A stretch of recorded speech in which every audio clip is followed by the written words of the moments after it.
అత్యంత శక్తివంతమైన ఘట్టాలలో షణ్ముఖోత్పత్తి ఒకటి.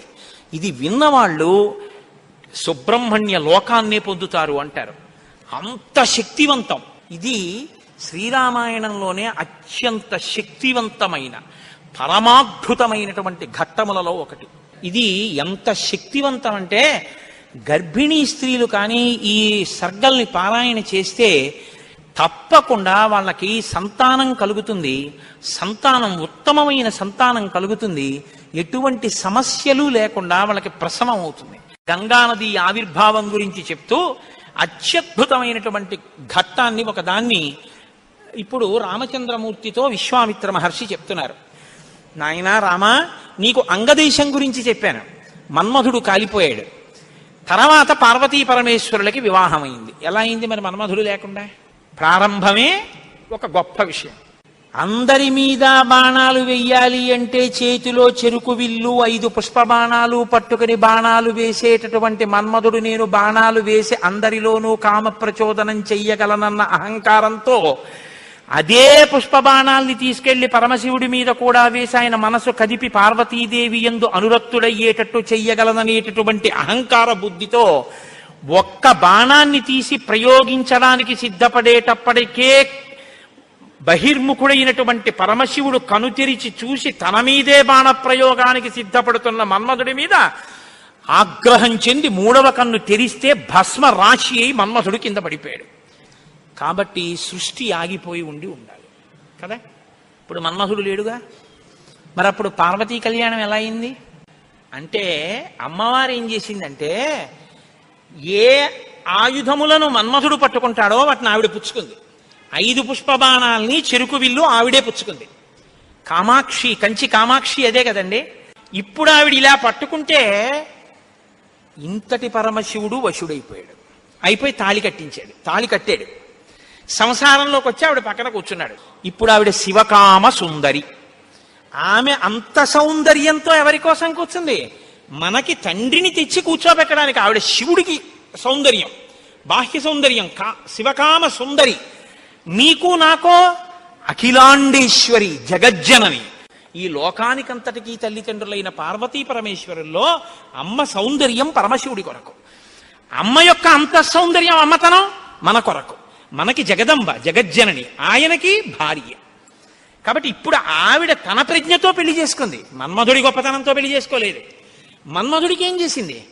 శివుణ్ణి తెచ్చి తన భర్తగా కూర్చోబెట్టుకుని, పిచ్చాడా ఇంకెప్పుడు ఆయన మీద వేయకు బాణాలు, ఇవో మిగిలిన వాళ్ళ మీద అంటావా వేయి అని పట్టుకెళ్ళి మళ్ళీ ఆయన చేతిలో పెట్టింది. ఇప్పుడు ఆయన ఏం చేశాడు? శరీరం లేదు కానీ మునులను కూడా మోహపెడుతున్నాడు. ఎందుకు పెట్టగలుగుతున్నాడు? అమ్మ తన కడగంటి చూపుతో ఇలా చూసి వేయి బాణాలు పర్వాలేదు, లోకం మీద వెయ్యండి అంటే అదేమిటండి మన అలా పాడు చేసేయడం ఏమిటండి అని మీరు అనుకోకండి. అమ్మవారు ఆ శక్తి మన్మధుడికి ఎందుకు ఇచ్చింది అంటే మనం పితృరుణం తీర్చుకోవడానికి. తండ్రి రుణం తీరాలంటే మనం సంతానాన్ని కనాలి, అందుకిచ్చింది. కాబట్టి ఇప్పుడు వివాహమైనటువంటి పార్వతీ పరమేశ్వరులు ఏకాంతంలో విహరిస్తున్నారు. వాళ్ళిద్దరూ అలా క్రీడించడం మొదలుపెట్టి 100 దివ్య సంవత్సరాలు పూర్తయిపోయాయి. వాళ్ళిద్దరూ ఏకాంతంలోంచి బయటికి రాలేదు, వాళ్ళకి బిడ్డ పుట్టలేదు. దేవతలందరూ కలుసుకున్నారు. పార్వతీ పరమేశ్వరులు ఇద్దరూ కనపట్టలేదంటే కొత్తగా పెళ్ళయింది కదా, 100 దివ్య సంవత్సరాల నుంచి విహారం చేస్తున్నారు. ఒక చిత్రమైనటువంటి ఆలోచన వచ్చింది వాళ్ళకి. ఒరే, అసలు పార్వతీదేవే శక్తి స్వరూపిణి, పరమశివుడు తేజపుంజం మహానుభావుడు. ఇప్పుడు వాళ్ళిద్దరి యొక్క శుక్రశోణితములు కలిస్తే, తేజస్సులు కలిస్తే, ఈ లోకంలోకి ఒక కొత్త ప్రాణి వస్తే అసలు అటువంటి భూతమును అంటే అటువంటి ప్రాణిని మనం చూడడం కుదురుతుందా? అది ఎంత తేజోవంతంగా ఉంటుంది? ఎవరు వహిస్తారు ఆ భూతాన్ని? ఎవరు చూడగలరు ఆ ప్రాణిని? కాబట్టి మనం పరమశివుణ్ణి వెళ్ళి అడుగుదాం, మీరు రతిక్రీడ విరమించి బిడ్డల్ని కనద్దు అని అడుగుదాం అన్నారు. అయితే మీరు నన్ను మాట అడగచ్చు, ఏమండి బుద్ధి ఉందా అసలు ఈ మాట? వాళ్ళు అన్నారనుకోండి, మీరు ఎలా చెప్పారండి అని అడుగుతారు నన్ను. అసలు దేవతలకు ఎందుకండి ఈ వ్యవహారం? వాళ్ళు అలా ఎందుకు అనాలి? అలా అంటే మాత్రం దాన్ని మేము ఎలా అంగీకరించగలం ఈ విషయాన్ని? మీరు కంగారు పడిపోకుండా ఉండండి, నేను తర్వాత చెప్తాను ఎందుకు వస్తుందో. కాబట్టి ఇప్పుడు వాళ్ళందరూ కలిసి ఓ సమావేశం పెట్టుకున్నారు. నిజమే అంటే నిజమే. అందరూ కలిసి కైలాసానికి వెళ్ళారు. బయట నించుని పెద్ద కేకేశారు. ఏమని? ఓ దేవదేవ మహాదేవ, లోకమునకంతటికి రక్షించవలసిన వాడా అని కేకేశారు. వీళ్ళకి ఏం ఉపద్రవం వచ్చిందో అని ఆయన బయటకు వచ్చారు. ఆయన్ని చూడగానే వీళ్ళందరూ నేల మీద పడి నమస్కారం చేశారు.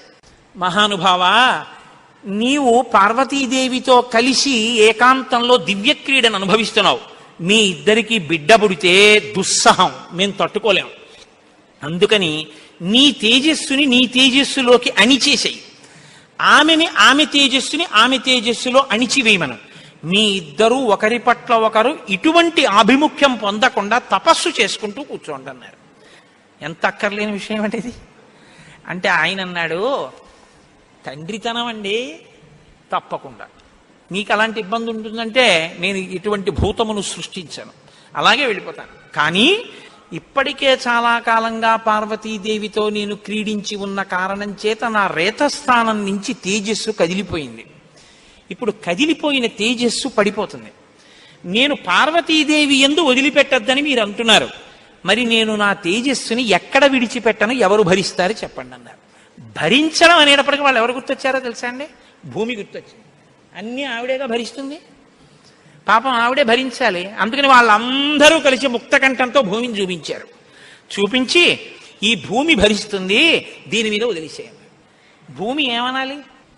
అదేమిటయ్యా, ఆయన భార్య యందు ప్రవేశపెట్టబడవలసినటువంటి శివతేజస్సు నా మీద ఎలా విడిచిపెడతాడు?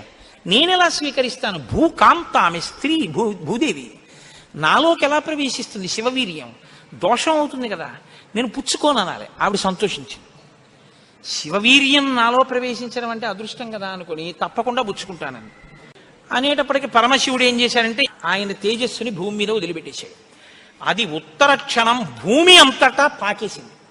పాకేసి పర్వతాల్లో, నదుల్లో, సముద్రాల్లో, చెట్లలో పరివ్యాప్తమైతే ఆ తేజస్సు యొక్క స్థితిని భూమి తట్టుకోలేకపోయింది. తట్టుకోలేక పెద్ద పెద్ద కేకలేసింది ఆవిడ.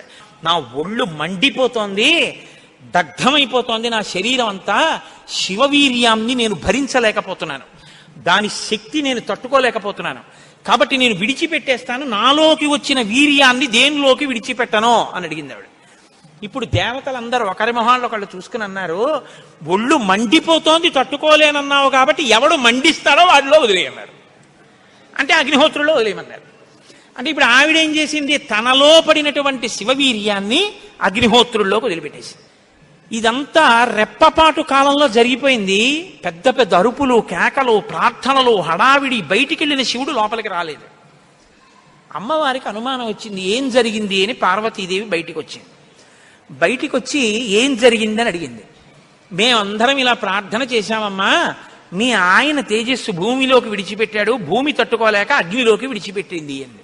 మీ ఇద్దరికీ సంతానం కలగకుండా తపస్సు చేసుకోమని కోరిక కోరామమ్మా అన్నారు. ఆవిడంది, ఏ ఆడదైనా అమ్మ కావద్దంటే ఒప్పుకుంటుందండి?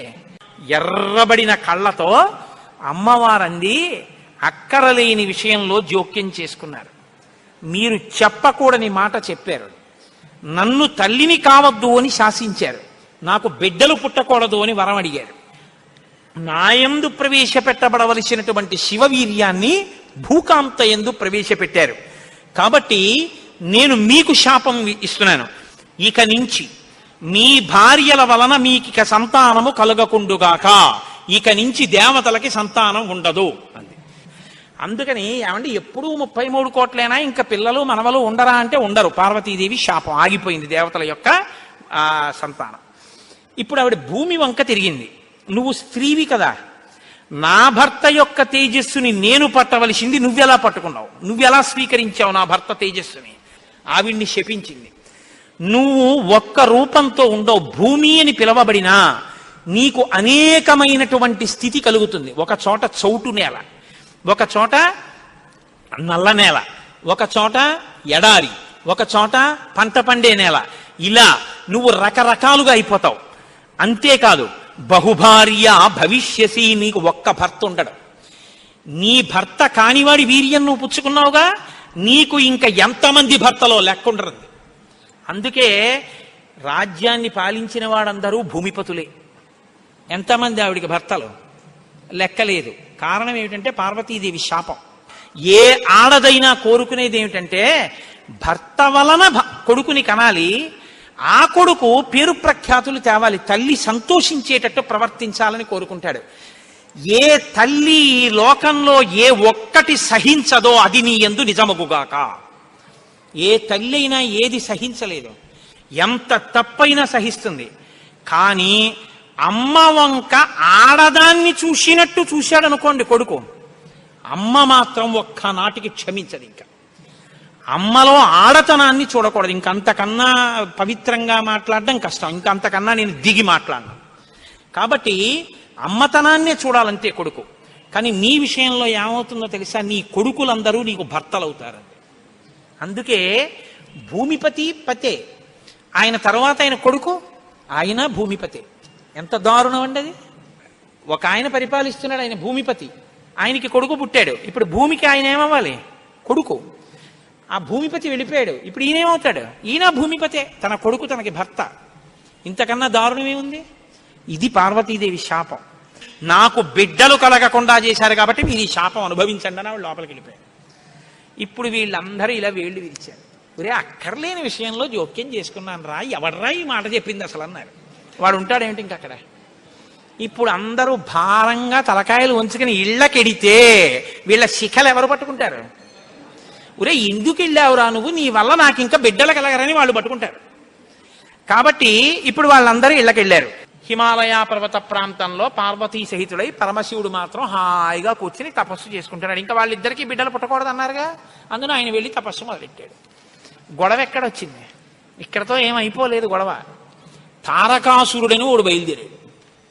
వాడికి తెలిసే విషయం, ఇక పార్వతీ పరమేశ్వరులకి బిడ్డలు పుట్టరని, దేవతలకి బిడ్డలు పుట్టరని తెలుసు వాడికి. వాడు బ్రహ్మగారి గురించి తపస్సు, వాడు చాలా తెలివైనవాడు. వాడు నాకు చావుద్దన్నాడు, అది కుదరదన్నాడు ఆయన. అయితే పార్వతీ పరమేశ్వరులకు కొడుకు పుడితే వాళ్ళ చేతిలో చచ్చిపోతానన్నాడు. బ్రహ్మగారు ఏమంటారు? తథాస్తు అన్నారు. ఇంకా వాళ్ళకి పుట్టరు, నేను చావను, అది వాడి ధైర్యం. ఇప్పుడు వాడు ఎవరిని కొట్టడం మొదలెట్టాడు? దేవతల్ని. ఇప్పుడు వాళ్ళేం చెయ్యాలి? ఇప్పుడు వీళ్ళందరూ ఎక్కడికి వెళ్ళి అడిగారు, మీకు బిడ్డలు కలగకూడదు, మీ ఇద్దరు తపస్సు చేసుకోండి అని. వీళ్ళే అడిగారు పార్వతీ పరమేశ్వరుని. వాళ్ళిద్దరు తపస్సుకి వెళ్ళిపోయారు. ఇప్పుడు వెళ్ళి మీ ఇద్దరు బిడ్డలు కనండి అన్నారు అనుకోండి, ఇంకేమైనా ఉందా? వద్దన్నావు, అన్ని శాపాలు ఇచ్చేసింది ఆవిడ. అంటే మీరు బాగా గమనించండి, ఏదైనా ఆడది భరిస్తుంది, కానీ ఆడదాని అమ్మతనానికి, ఆడదాని భర్తృత్వాన్ని పంచుకోవడానికి ఇంకో ఆడదొస్తే మాత్రం ఈ లోకంలో సహించడం అన్నది ఉండదు. అది ఈ జాతి క్షమించలేదు. ఇది రామాయణం యొక్క తీర్పు. కాబట్టి ఇప్పుడు వీళ్ళు వెళ్ళి అడగలేరు పార్వతీ పరమేశ్వరుని. కొడుకు పుడితే తప్ప వీళ్ళకి బతుకులేదు. ఎందుకని? వీళ్ళని చాలా బాధ పెట్టేస్తున్నాడు తారకాసురుడు. కాబట్టి ఇప్పుడు ఏం చెయ్యాలో అర్థం కాక పార్వతీ పరమేశ్వరులను అడగలేక చతుర్ముఖ బ్రహ్మగారి దగ్గరికి వెళ్ళారు. వెళ్ళి, అయ్యా ఎలాగండి, పార్వతీ పరమేశ్వరులకు కొడుకు పుడితే తప్ప మేము రక్షింపబడం, ఇప్పుడు పుట్టే మార్గం ఏమైనా ఉందా అని అడిగారు. అడిగితే ఆయన అన్నారు, ఒరే, పార్వతీ పరమేశ్వరులకి ఇంక పిల్లాడు పుట్టడం అనేటటువంటి విషయాన్ని మీరు నేను ఇక వెళ్ళి అడగడం అన్న విషయం మర్చిపోండి. పోనీ మన దగ్గర శివుని యొక్క తేజస్సు ఉంది ఇంకాను. అగ్నిహోత్రుడు పుచ్చుకుని ఉంచాడుగా, అగ్నిహోత్రుల్లో ఉందిగా. యాపిల్ పండు ఫ్రిడ్జ్లో పెట్టుకున్నట్టు అగ్నిహోత్రుడి దగ్గర ఉంది అది. పోని దాన్ని తెచ్చి ఎవరిలోకైనా నిక్షేపిద్దామంటే మీ భార్యలు ఎవ్వరికీ పిల్లలు పుట్టరు, ఆవిడ శాపం ఉందిగా. పైగా ఆ శివవీర్యాన్ని భూకాంత పుచ్చుకుందనేగా అన్ని శాపాలు ఇచ్చింది. ఇప్పుడు దాన్ని తీసుకెళ్లి ఇంకోళ్ళు ఎవరికన్నా ఇస్తామంటే ఎవరు మాత్రం పుచ్చుకుంటారు? ఏ ఆడది పుచ్చుకుంటుంది? పుచ్చుకుంటే కదా పిల్లలు పుట్టడం. పార్వతీదేవిని వెళ్ళి అడగలేము, పోనీ శివవీర్యం ఉందని ఇంకో స్త్రీలో ప్రవేశపెట్టలేము. ఎలా ఆలోచించి, ఆయన తక్కువడండి చతుర్ముఖ బ్రహ్మగారు అంటే. నేను అందుకే బ్రహ్మ నన్ను బ్రహ్మగారు అంటుంటాను. ఆయన సలహా లేకపోతే లోకం లేదు, మన ఉపన్యాసమే లేదు. ఆయన అన్నారు, హిమవత్ పర్వతం ఉందే, హిమవంతుడు, ఆయనకి 2 బిడ్డలు ఉన్నారు. పెద్దమ్మాయి పేరు గంగ, రెండో అమ్మాయి పార్వతి. పెద్దమ్మాయి దేవతా స్త్రీలలోకి రాదు, ఆ అమ్మాయి స్వర్గలోకంలో ప్రవహిస్తోంది. ఇప్పుడు తనకి బిడ్డలు పుట్టలేదన్న బాధ ఎప్పుడు పోతుందంటే, తన భర్త యొక్క వీర్యం తన అక్కగారిలోకి ప్రవేశించి బిడ్డ పుడితే తన అక్క కొడుకు తన కొడుకేగా. అందుకుని కొంచెం మనసు కుదుటపరుచుకుని పోన్లే బిడ్డ పుట్టాడని సంతోషిస్తుంది. అక్క జోలికి వెళ్ళదు, ఎందుకంటే కొంచెం ఆప్యాయత అన్నదోటి ఉంటుంది. అక్క కొడుకు తన కొడుకే అవుతాడు కాబట్టి.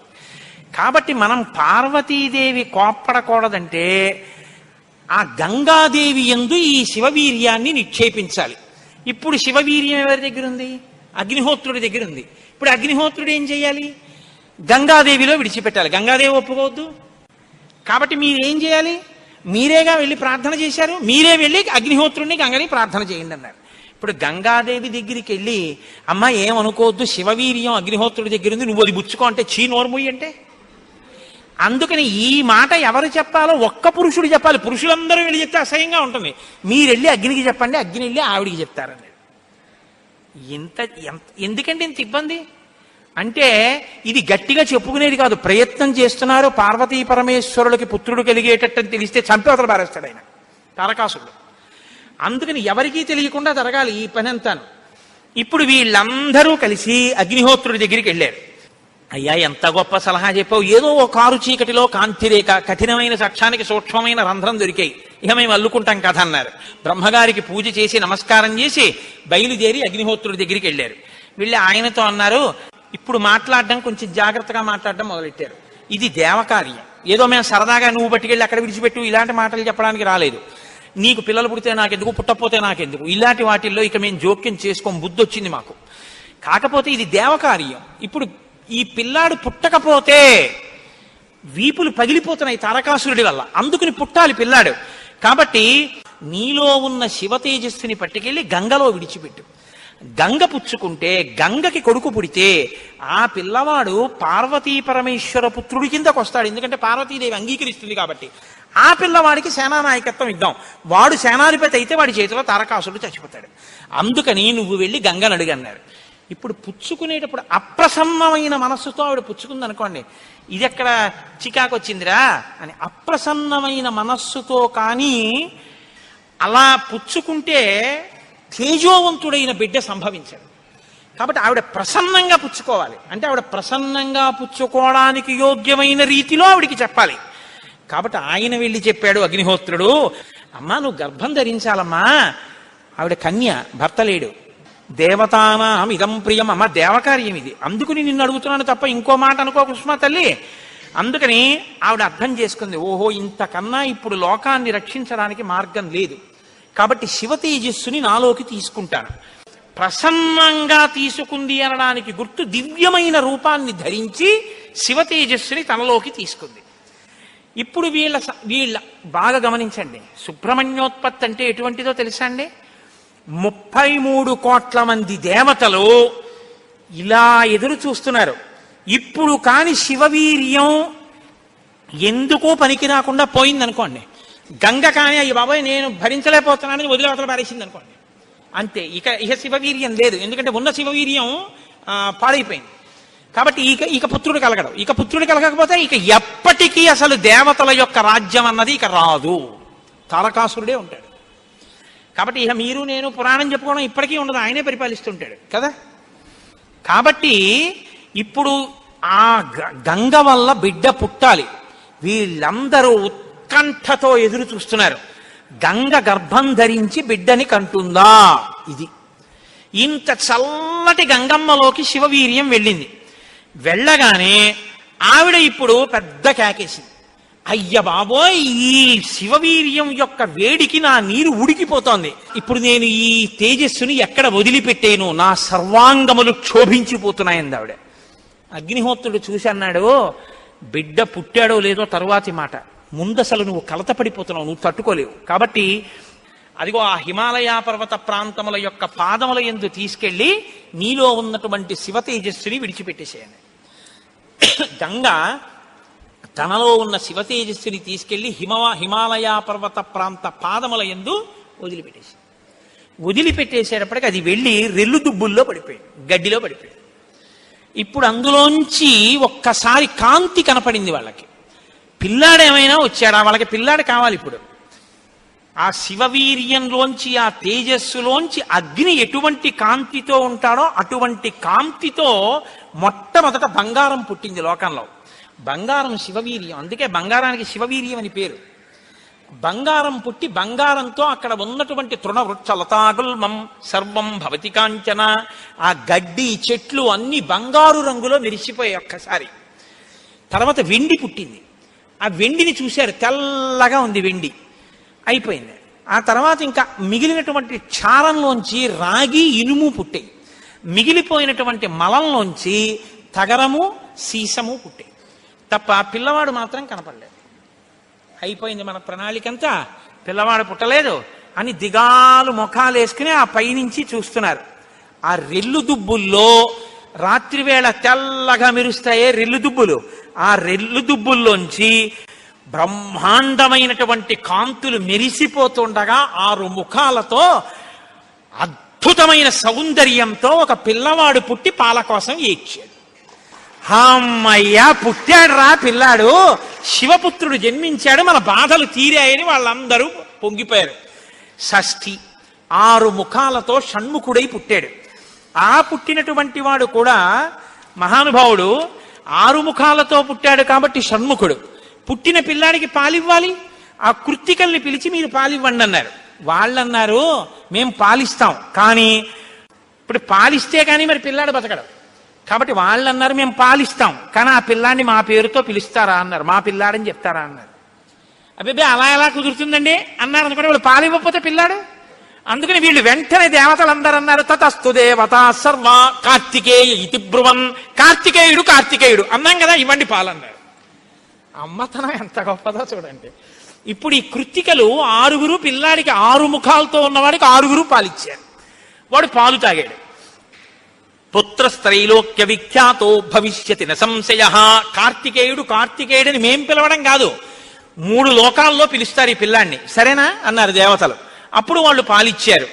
కాబట్టి కార్తికేయుడు అగ్నిలో శివవీర్యం చాలా కాలం నిలవ ఉంచబడి అగ్నిహోత్రుడు గంగలో ప్రవేశపెట్టాడు కాబట్టి పావకి.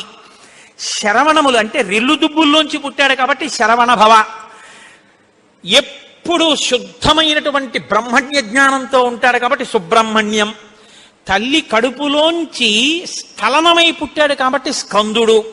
ఆయన ఉత్పత్తి చేతనే ఇన్ని పేర్లతో వచ్చాడు. ఏమంటే మీరు ఇంత గొప్పగా ఏదో పాపం నోరు కొట్టుకు చెప్పారు, కానీ మాకు అసలు అనుమానం మాత్రం అలా ఉండిపోయింది, మీరు మంగళం చెప్దాం అనుకుంటున్నారేమో. అలా అనత్సా దేవతలు, అలా అడగడం వల్ల కదా ఇంత కథ వచ్చింది. అలా ఎందుకు అడగాలి అసలు అంటే, మహానుభావుడు శంకర భగవత్పాదాచార్య స్వామి వారు బ్రహ్మసూత్రాలకి చేసినటువంటి వ్యాఖ్యానంలో ఒక చోట ఉదహరించారట దీని గురించి. దాని గురించి అసలు ఇలా ఎలా జరిగిందని కంచికామకోటి పీఠాధిపతులు చంద్రశేఖరేంద్ర సరస్వతి స్వామి వారు ఎంతమంది పౌరాణికులను అడిగారట. ఆఖరికి ఒక ఆయన దీని మీద పరిశోధన చేసి చేసి త్రిపుర రహస్యంలో ఉన్నటువంటి మంత్రాల యొక్క వ్యాఖ్యానంలో దీని అసలు వృత్తాంతం ఎక్కడుందో పరమాచార్య స్వామి వారికి తీసుకొచ్చి చెప్పారు. త్రిపుర రహస్యంలో ఉంది దీని రహస్యం, అక్కడి నుంచి అనుసంధానం చేయాలి దాన్ని. సనత్కుమారుడు అని ఒక ఆయన బ్రహ్మమానసపుత్రుడు, ఆయన పుట్టుక చేత మహాజ్ఞాని. అటువంటి పిల్లవాడు ఆయన ఎప్పుడూ తనలో తాను బ్రహ్మజ్ఞానంలో రమిస్తుండేవాడు. ఆయన ఒక రోజు రాత్రి నిద్రపోవడం అంటే గుర్తుపెట్టుకోండి, బ్రహ్మవేత్త నిద్రకి కూడా ఆయన సాక్షి. అటువంటి ఆయనకి కల వచ్చిందంటే అవస్థ ఏర్పడింది, స్వప్నావస్థ. ఆ కల్లో తాను రాక్షస సైన్యాల మీద యుద్ధం చేస్తున్నట్టు కల వచ్చింది. ఆయన తెల్లబోయి ఇదేమి నాకు కల రావడం ఏమిటి, కల రావడం అంటే మనసులో ఏదో కోరిక ఉంది, ఆ కోరిక కల్లో కనపడింది, స్వప్నావస్థలోకి వెళ్ళాను, ఇది దోషం కదా, నాకు అలా ఎందుకు జరిగిందని తండ్రి చతుర్ముఖ బ్రహ్మగారి దగ్గరికి వెళ్ళారు. వెళ్ళి నాన్నగారు నాకు ఇలా కల ఎందుకు వచ్చింది నాన్నగారు అసలు అని అడిగాడు. ఆయన అన్నాడు, నాయనా నీకు ఇలా కల రావడానికి ఒక కారణం ఉంది. నువ్వు పూర్వజన్మలో వేదాన్ని నేర్చుకునేటప్పుడు వేదంలో దేవతల గురించి రాక్షసుల గురించి దేవదానవ యుద్ధాల గురించి చదివి, ఈ రాక్షసులు ఎప్పుడు వేద ప్రమాణానికి వ్యతిరేకంగా ఎందుకు ఇలాంటి పనులు చేస్తుంటారు, వీళ్ళని పట్టుకుని చంపేయాలని వ్యగ్రత పొందావు. ఆ వ్యగ్రత జీవుణ్ణి పట్టుకుంది. అది ఈ జన్మలో బ్రహ్మవేత్తవైనా నీకు ఆ వాసన ఉండిపోయింది. అది ఇప్పుడు కలగా వచ్చింది. అది తీరాలంటే నువ్వు దేవసేనకి అధిపతివి కావాలి. నువ్వు దేవసేనకి అధిపతివై రాక్షసుల్ని సంహరిస్తే ఆ కోరిక తీరుతుంది. అంటే నాన్నగారు నేను దేవాసేనాపతిని కావలసిందే ఆయన అన్నాడు చతుర్ముఖ బ్రహ్మగారు. వచ్చేసారు ఆయన, తన అనుష్ఠానంలో తనున్నారు. ఈలోగా పరమశివుడు ఒక సంకల్పం చేశాడు. పరమశివుడికి ఒకప్పుడు కోరిక పుట్టిందిట, నేను ఇప్పటిదాకా అన్ని విషయాలు చెప్పడం కానీ నేను ఓడిపోయిందన్నది లేదు ఎవరి దగ్గర. ఓడిపోవడం అంటే బయట వాళ్ళ దగ్గర ఓడిపోతే బాగుండదుగా, ఓడిపోవడం అనేటటువంటిది కూడా మనిషి జీవితంలో సన్మానంగా ఎప్పుడు మారుతుంది? పుత్రాదిచ్చేత్ పరాజయం. తన కొడుకు చేతిలో తాను ఓడిపోవాలి. తన కొడుకు చేతిలో తాను ఓడిపోవడం అంటే, ఉరే నేను ఈ శ్లోకానికి అర్థం ఇన్ని మాటలు చెప్పాను కానీ నా కొడుకు వచ్చి అకస్మాత్తుగా నాన్నగారు ఈ శ్లోకానికి ఈ అర్థం ఇలా కూడా వస్తుంది కదా అంటే నాకు ఎప్పుడూ రాలేదు ఈ ఆలోచన. ఎంత గొప్ప అర్థం చెప్పాడురా, ఇలా చూస్తే అసలు మొత్తం కథ మారిపోయింది, వీడికి ఎంత గొప్ప ఆలోచన వచ్చిందని నా కొడుకు ప్రజ్ఞ ముందు నేను తల వంచితే అది నాకు సన్మానం లాంటి ఓటమి. అలాంటి కొడుకు నా కడుపున పుడతాడా అనుకున్నట్ట పరమశివుడు కూడా ఒకనకొకప్పుడు. ఇప్పుడు సనత్కుమారుల వారికి ఈ కోరిక, పరమశివుడికి ఆ కోరిక. ఒకనకొకప్పుడు పరమశివుడు పార్వతీదేవి అసుర సంధ్య వేళలో ఈ భూమండలం అంతటా కూడా విహారం చేస్తారు. శ్రీశైల పర్వతం మీద దిగుతారు. భాగవతంలో చతుర్థ స్కందం అనుకుంటే అందులో చెప్తారు దీని గురించి. వాళ్ళిద్దరూ విహారం చేస్తుంటే సనత్కుమారుడు కనబడ్డారు. కనబడితే వాళ్ళకి ముచ్చటేసింది. బ్రహ్మవేత్త మహానుభావుడు బ్రహ్మజ్ఞాని, పలకరిద్దామని వృషభవాహనం మీద కిందికి దిగి దగ్గరికి వెళ్ళారు. ఆయన ఇలా చూశారు, చూసి తన పని తాను చేసుకుంటున్నారు. ఇద్దరు అలా నిలబడ్డారు. ఆయన ఏం పలకరించలేదు. పలకరించకపోతే పరమశివుడు అన్నాడు, ఏమయ్యా లోపల సంతోషించాడు ఇది బ్రహ్మవేత్త అంటేని, ఏమయ్యా ఇంతసేపటి నుంచి నించున్నావు, కనీసం నువ్వు పలకరించలేదు మమ్మల్ని అన్నారు. ఏంటి నువ్వు కొత్తగా కనపడ్డావు ఏమిటి? నాకు లోకమంతా నువ్వు తప్ప ఇంకోటి కనపడితేగా, నువ్వే కనపడుతున్నది. బ్రహ్మవేత్తకి ఏం కనపడుతుందండి? విశ్వం కనపడదు, విశ్వనాథుడు కనపడతాడు. లోకం కనపడదు, లోకేశ్వరుడు కనపడతాడు. కాబట్టి నాకు కనపడుతున్నదే నువ్వు, ఇవాళ కొత్తగా కనపడ్డావు ఏమిటి? నాకు ఎప్పుడు నువ్వేగా కనపడదు, కొత్తతనం ఏముంది, అందుకని అలా కూర్చున్నాను అన్నాడు. లేచి నిలబడి మాట్లాడకుండా అలా మాట్లాడితే శపిస్తాను తెలుసా అన్నాడు. శపిస్తే ఏమవుతుంది స్వామి? దేహానికి ఏమైనా బాధ కలుగుతుంది. అది నేనైతేగా, నేను ఆత్మని. ఆత్మకి శాపం ఏముంటుంది? ఆత్మయే నేను, నేనే నువ్వు, ఉన్నది ఒక్కటే, దానికి శాపం లేదు స్వామి, అందులో నా భయం లేదన్నారు. ఓహో ఏమి ద్వంద్వాతీతుడు రా మహానుభావ, ఇది బ్రహ్మజ్ఞానంటే. కాబట్టి నిన్ను చూసి నేను మురిసిపోతున్నాను, నీకేదైనా వరం ఇస్తాను పుచ్చుకో అన్నారు. ఆయన అన్నారు, వరం ఇస్తావా? మళ్ళీ ఇదో మోహం, వరం ఇవ్వడం శాపం ఇవ్వడం ఏమిటి ద్వంద్వాలు? నాకేం అక్కర్లేదు, నీకేమైనా కావాలా నేను ఇస్తానన్నారు.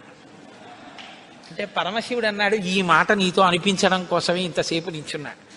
నీలాంటి కొడుకు కావాలి, నువ్వు నాకు కొడుకు అవుతావా అన్నారు. అంటే సనత్కుమారుడు అన్నాడు, నీకే కొడుకునవుతానన్నాడు.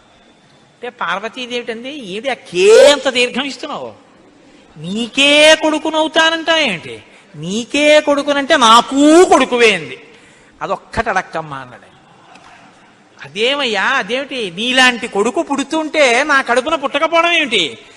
అమ్మా ఎంత పార్వతీదేవివైనా తల్లి, నేను ఒక కడుపున పుట్టడం అంటే అమ్మా తల కింద పెట్టి కాళ్ళు పైకి పెట్టి 9 నెలలు అమ్మ కడుపులో పడుకుని యోని ద్వారంలోంచి బయటికి రాలేనమ్మా. శివకుమారుడిగా పుడతాను, నీకు కుమారుణ్ణే తప్ప అమ్మా నీ కడుపున మాత్రం పుట్టనన్నాడు. అంటే ఆవిడ చిన్న బుచ్చుకుంది. అయ్యయ్యో నేను కూడా కలిసి అడగకపోవడం వల్ల వచ్చింది, కానీ నా కోరిక నువ్వు ఇంకొకలా తీర్చాలంది ఆవిడ. ఎలా తీర్చనమ్మా అని అడిగారు. నేను ఒకానొకప్పుడు భస్మాసురుడు పరమశివుడి గురించి తపస్సు చేసి వరములు పొందాడు. నేను ఎవరి తల మీద చెయ్యి పెడితే ఆయన భస్మం అయిపోవాలని పరమశివుడు వరం ఇచ్చాడు. నీ మీదే పరీక్ష చేస్తానని పరమశివుడు వెంటబడ్డాడు. పరమశివుడు ఏదో ఒక హేళ, ఆయన ఒక చాలా విచిత్రంగా ప్రవర్తిస్తూ ఉంటాడు. లోకానికి ఒక పాఠం చెప్పడం కోసం ఉసుమండి చేతకాని వాడయ్యని మీరు అనుకోకూడదు. ఇప్పుడు నేను మళ్ళీ శివమహాపురాణానికి అంతటికి వ్యాఖ్యానం ఎక్కడ చేయను. కాబట్టి ఆయన పరిగెడుతున్నట్టు నటించాడు. ఆయన పరిగెడుతున్నట్టు నటిస్తే నేను వెంటబడి చంపితే బాగుండదు. భర్త పరిగెడుతున్నట్టుంటే నే కాసేపు కనపడకుండా ఉంటే పోతుందని ఆవిడేం చేసిందంటే తన శరీరాన్ని నీటిగా మార్చి ఒక సరోవరం కింద మారిపోయింది. అదే శరవణ తటాకం. ఆ శరవణ తటాకం హిమవత్ పర్వత ప్రాంతంలో ఉంది. నువ్వు నా కడుపున పుట్టకపోయినా ఆఖరణ పుట్టేటప్పుడు మాత్రం ఆ శరవణ తటాకం దగ్గర నుంచి పుట్టాలి. నీ మంత్రం కూడా ఆ తటాకం నా పేరు మీదే ఉండాలి. అందుకే ఆయన మంత్రం శరవణ భవ సుబ్రహ్మణ్యుడికి. అంటే ఆయన అన్నాడు, అమ్మ తప్పకుండా, అలా నేను పరమశివుని యొక్క తేజస్సు చేత నీ తటాకంలోంచి పుడతాను. పంచభూతాత్మకం పరమశివ లక్షణం కదా. అందుకని పృథివీస్వరూపంగా, అగ్నిస్వరూపంగా, వాయుస్వరూపంగా, జలస్వరూపంగా, ఆకాశస్వరూపంగా 5 స్వరూపాలతో పార్వతీ పరమేశ్వర సమాగమ స్వరూపంగా శివశక్తుల యొక్క సమ్మేళనానికి పుట్టినటువంటి మెరుపు తీగల లోకంలో బ్రహ్మజ్ఞానాన్ని బోధ చెయ్యడం కోసమని దేవసేనాపతిని కావడం కోసం, రాక్షస సంహారం చెయ్యడం కోసం మీకు పుత్రుడిగా పుడతానమ్మా అని సనత్కుమారుల వారు పరమశివుడికి వరం ఇచ్చారు. అందుకని ఆ వరం నెరవేరాలంటే పార్వతీ పరమేశ్వర సమాగమం జరిగి పార్వతీదేవిలోకి వెళ్ళకూడదు తేజస్సు. దేవతల సంఖ్య కూడా అనంతంగా పెరిగిపోతే రేపొద్దున్న ఉపాసనలు కష్టం అవుతాయి. అందుకని నాటకీయ సన్నివేశం సృష్టింపబడాలంటే దేవతలు వెళ్ళి ప్రార్థన చేయాలి. ప్రార్థన చేసి శివ తేజస్సు భూమి మీద పడాలి. అది అగ్నిహోత్రంలోకి వెళ్ళాలి. ఇది పంచభూతాత్మకమై ఆయన షణ్ముఖ స్వరూపంతో పైకి రావాలి. వచ్చి స్వామి అని పేరు పెట్టుకోవాలి. స్వామి అన్న పేరు కేవలం సుబ్రహ్మణ్యుడిది. మనం వెంకటేశ్వర స్వామి అంటాం, మంచిదే, నేను తప్పని నేను అంటలేదు. కానీ ఒక్క స్వామి అంటే మాత్రం సుబ్రహ్మణ్యుడే. ఎక్కడెక్కడ సుబ్రహ్మణ్యుడి పేరు చెప్తామో, ఎక్కడెక్కడ తలుచుకుంటామో అక్కడక్కడ సంతానమునకు ఏ విధమైన ప్రమాదం రాదు. సుబ్రహ్మణ్యుడికి నమస్కారం చేస్తే కుజగ్రహ దోషం కూడా ఉపశమిస్తుంది. ఎక్కడెక్కడ షణ్ముఖుణ్ణి ఆరాధన చేస్తారో అక్కడ ఐశ్వర్యం పరిడవిల్లుతుంది. పక్కన ఉన్నటువంటి తమిళ దేశం, ద్రవిడ దేశంలో అంత ఐశ్వర్యం వచ్చింది, అన్ని పరిశ్రమలు వచ్చాయంటే కారణం ఏమిటో తెలుసా అండి? సుబ్రహ్మణ్యారాధన. వాళ్ళు విపరీతమైన సుబ్రహ్మణ్యారాధన చేస్తారు. సుబ్రహ్మణ్య ఆరాధనం చేసినా, షణ్ముఖుడికి ప్రదక్షిణం చేసినా, ఆయనకి నమస్కారం చేసినా జ్ఞానము, ఐశ్వర్యము, సంతానమునకు క్షేమము, ఆయువు, ఆరోగ్యము అన్నీ కలుగుతాయి. అంత శక్తివంతమైనటువంటి సర్గ ఈ షణ్ముఖోత్పత్తి సర్గ. ఈ షణ్ముఖోత్పత్తి గురించి చెప్పిన తర్వాత, అందుకే షణ్ముఖుడికి ఉన్న గొప్పతనం ఏమిటో తెలుసా అండి? ఆయనకి ఒక గొప్ప విజయాన్ని సాధించాడు షణ్ముఖుడు ఒక్కడే. శైవ వైష్ణవాలు రెండూ కూడా వియ్యవందేట్టు చేశాడు. శ్రీవల్లి, దేవసేన ఇద్దరు శ్రీ మహావిష్ణువు యొక్క కుమార్తెలు. ఆయన మేనల్లుడు కదండి, మరి ఏదో పండగ సెలవులకు ఇంటికి వచ్చాడు. ఇంటికి వస్తే లక్ష్మీదేవి ఆయన్ని చూసి అందిట, మురుగన్ అంది. మురుగన్ అంటే మేనల్లుడు అని. మరుమగన్ అన్నట్టు విష్ణువు. మరుమగన్ అంటే చాలా అందగాడు అన్నట్టు. ఇద్దరు అలా అనుకోవడం ఎందుకో తెలుసా అండి? మన పిల్లలకు బాగుంటాడు. వల్లి, దేవసేన ఇద్దరిని ఇచ్చి సుబ్రహ్మణ్యేశ్వర స్వామి వారికి కళ్యాణం చేశారు.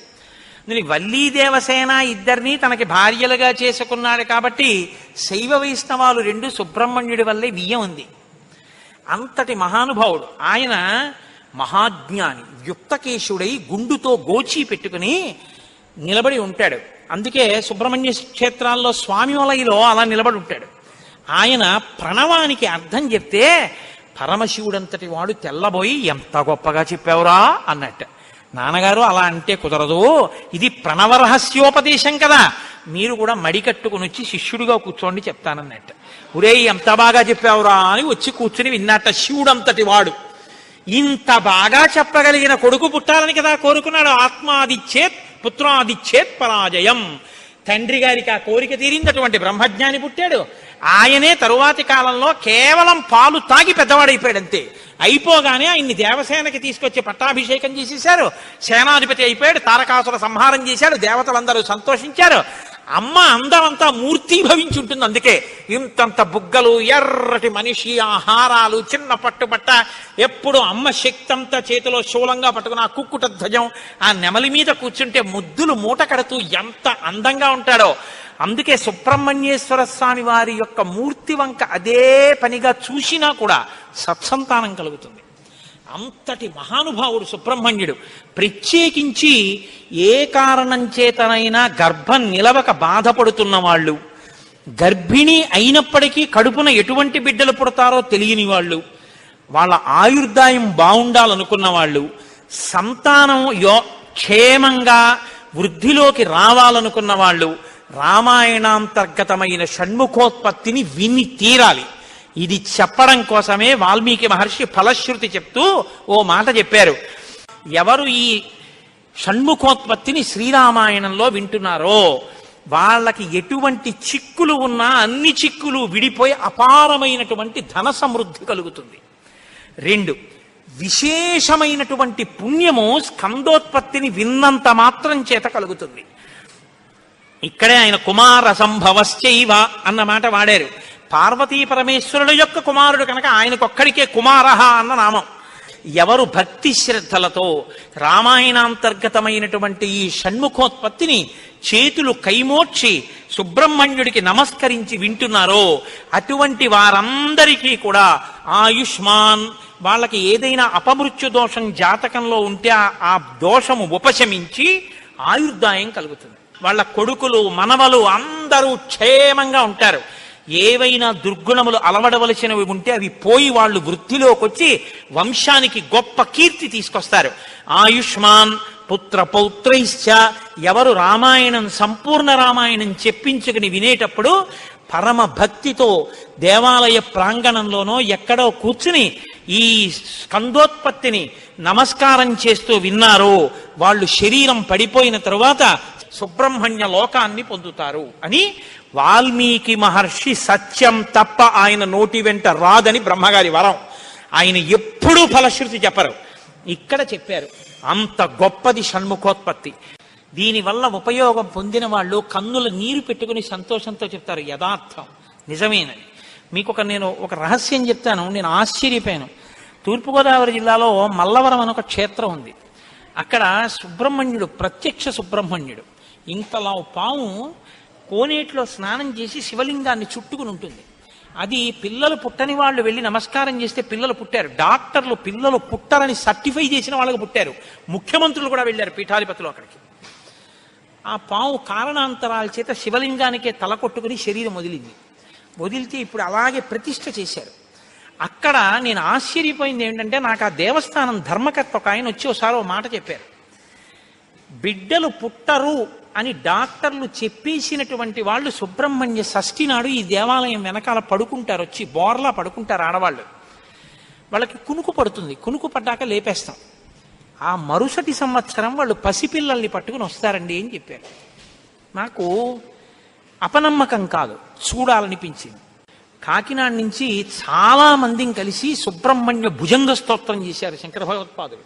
సుబ్రహ్మణ్య షష్ఠి నాడు ఆ దేవాలయంలో చదువుదామని అందరం కలిసి వెళ్ళాం. ఆ రోజు వాళ్ళు నా ప్రసంగం కూడా అక్కడ ఏర్పాటు చేశారు.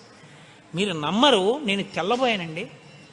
ఎంతంత సంపన్న కుటుంబాల వాళ్ళు బిడ్డలు పుట్టరు అని బెంగ పెట్టుకున్న తల్లులు సంటి పిల్లలతో ఎంతో సంతోషంగా వచ్చి ఆయనకి నమస్కారం చేసుకుని, అబద్ధం కాదు, నేను ఎంతో మందిని అక్కడ అడిగాను, ఏమమ్మా మీకు ఈయన వలనే కలిగిందా సంతానం అని. ఖచ్చితంగా మేము ఆయన వలనే ఈ అనుగ్రహాన్ని పొందామని ఆ అదృష్టాన్ని పొందారు.